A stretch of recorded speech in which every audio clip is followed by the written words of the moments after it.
నమస్కారం. సుప్రభాత ఘంటారావానికి స్వాగతం. ముందుగా ప్రధాన అంశాలు. పోలవరం ప్రాజెక్టు నీటి నిల్వ పరిమితి నిర్ణయం వైసీపీ ప్రభుత్వానిది.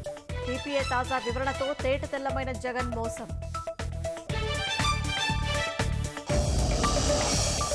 ఈ నెల 29న విశాఖలో పర్యటించనున్న ప్రధాని మోదీ.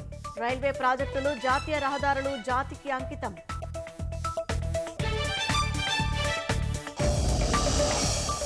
రాళ్లదాడి కేసులో మొండితోక సోదరుల చుట్టూ బిగుస్తున్న ఉచ్చు. చంద్రబాబును అంతమొందించేందుకు కుట్ర పడినట్లు దర్యాప్తులో వెల్లడి. సమస్యలకు నిలయాలుగా కృష్ణా జిల్లా జగనన్న కాలనీలు. కనీస సౌకర్యాలు లేక మళ్లీ అద్దె ఇళ్లకు వెళ్లిపోతున్న లబ్ధిదారులు. నేటి నుంచి పార్లమెంట్ శీతాకాల సమావేశాలు ప్రారంభం.